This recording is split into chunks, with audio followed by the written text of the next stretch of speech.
Halo, assalamualaikum warahmatullahi wabarakatuh. Kali ini ada di aktivitas 4, yaitu giliran Anda. Perkenalkan, nama saya Dani Husna Rahman. Saya adalah peserta pendidikan inklusif tahap mahir tahun 2026. Tugas kali ini terbagi menjadi 3 sesi. Sesi pertama kurang lebih adalah 2 menit, yaitu menjelaskan 2 contoh literatur abu-abu. Sesi yang kedua kurang lebih adalah 4 menit, menjelaskan evaluasi, kekuatan, dan keterbatasan dari sumber tersebut. Lalu sesi terakhir atau sesi 3 kurang lebih adalah 5 menit, wawancara dengan teman guru, yaitu tentang diskusi dan tanya jawab.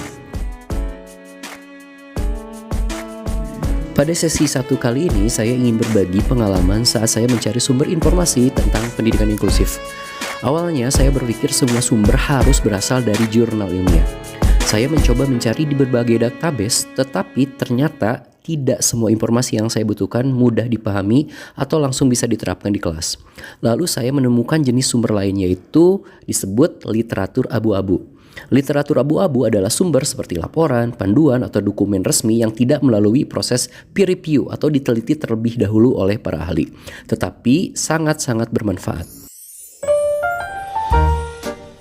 Salah satu sumber literatur abu-abu yang saya temukan adalah dari Eurochild dengan tema Inclusive Education for All Children. Mereka menyediakan panduan tentang bagaimana mengajar siswa dengan kebutuhan khusus di sekolah umum. Meskipun bukan jurnal ilmiah, isinya sangat praktis karena langsung memberikan strategi yang bisa digunakan oleh para guru. Selain itu, saya juga menemukan sumber literatur abu-abu dari Kemendikbudristek tentang laporan kinerja pendidikan tahun 2023. Di laporan tersebut banyak membahas tentang pendidikan inklusif. Melalui 2 contoh literatur abu-abu ini, saya menyadari bahwa tidak semua sumber yang baik harus berupa jurnal. Ada juga sumber yang lebih praktis dan kontekstual, yang justru membantu kita sebagai guru dalam memahami dan menerapkan pendidikan inklusif.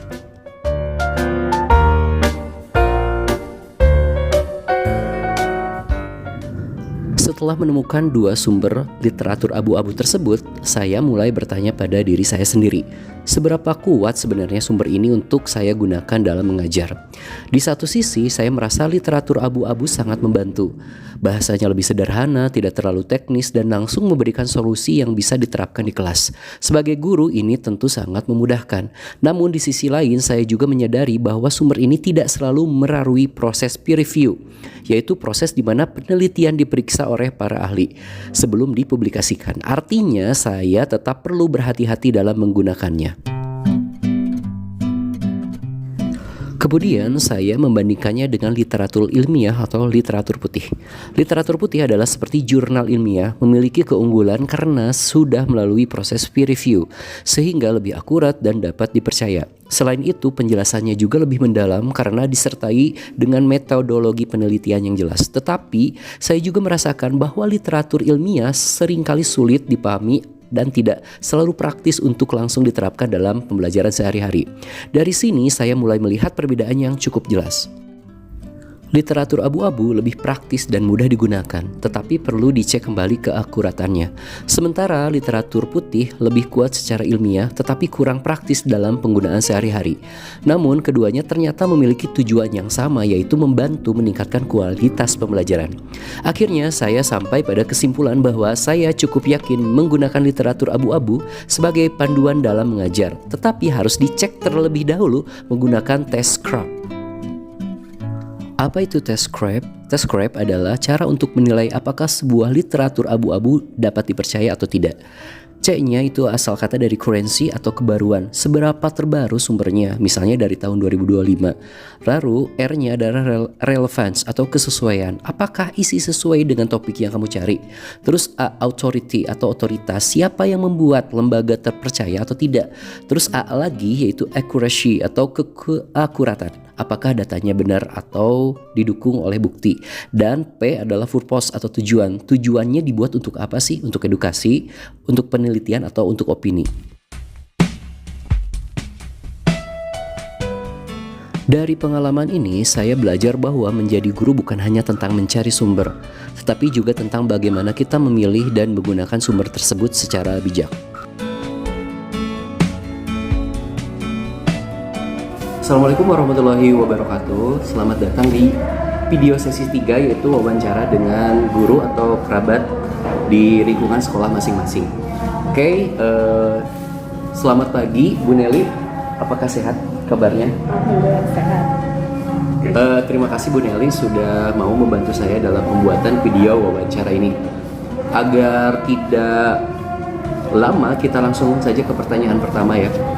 Setelah melihat penjelasan di video sebelumnya yang saya buat ya Bu Nel, bagaimana pemahaman Ibu Nelly tentang literatur abu-abu dan literatur putih atau literatur ilmiah? Kalau menurut pemahaman saya Lanjut.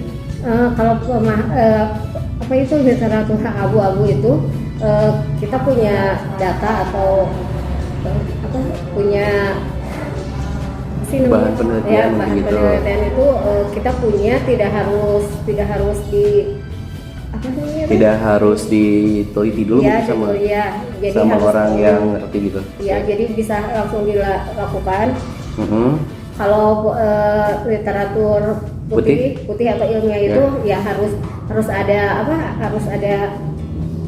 penelitian dulu dari ahlinya gitu. Oke. Siap Ibu, terima kasih. Jadi menurut Ibu Nelly, literatur abu-abu itu kita punya penelitian ya Bu ya, tapi tidak usah di-review dulu sama orang-orang yang sudah mengerti. Kalau literatur putih itu adalah literatur yang diteliti sama kita, tapi sebelum dipublis harus diteliti dulu atau di-review dulu ya sama orang-orang yang kompeten di bidangnya. Oke, bagus Bu Nelly. Saya rasa di yang pertama ini sudah ada garis besarnya yang Ibu tangkap. Nah, untuk pertanyaan nomor 2, menurut Ibu Nelly, apakah informasi di video sebelumnya, ya di video tentang literatur abu-abu, itu relevan tidak dengan keadaan di kelas kita sekarang? Misalnya, ada gunanya enggak sih untuk kelas gitu literatur abu-abu itu? Terima kasih Bu. Ayo. Ya jelas ada ya. Jadi ada. Ya apa nggak ada tuh? Ada gitu, ada. Mungkin bisa dicoba. Gimana sih penerapannya, bisa langsung Nggak apa-apa, lanjut. Langsung diterapkan. Diterapkan gitu. Oke. Asal kita menemukan yang tepat mungkin ya Bu Nel. Kita misalnya punya masalah apa di kelas, lalu cari literaturnya. Oh ternyata penanganannya seperti ini. Nah di situ kan Bu Nel, di situs web tuh banyak yang literatur bermunculan tuh. Bagaimana cara menghadapi anak seperti ini nih misalnya. Nah Bu Nelly akan memilih yang literatur abu-abu atau literatur putih sih untuk menangani anak-anak tersebut? Karena berbeda-beda ya, setiap di kelas itu kayaknya bisa aja dua-duanya itu dipakai dong. Seperti itu ya. Jadi kan ada yang ini udah ada di literatur yang putih gitu, bisa diterapkan langsung. Ada juga yang belum ada, jadi kita penelitian kita sendiri yang literatur abu-abu itu yang bisa dipakai.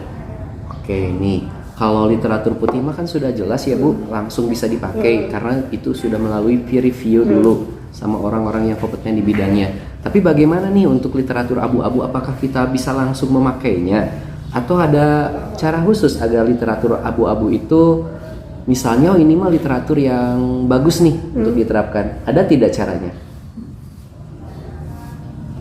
Ada sih, kayak contohnya dengan apa? Contohnya kayak diskusi sama yang lain gitu, kayak guru, kayak apa. Di pembahasan sebelumnya ada udah dijelasin itu memakai CRAP gitu. Itu salah satunya ya Bu ya. Oke.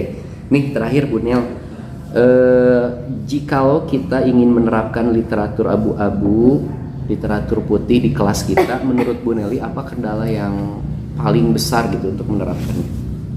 Kalau khususnya di kelas saya misalnya ya, karena terlalu banyak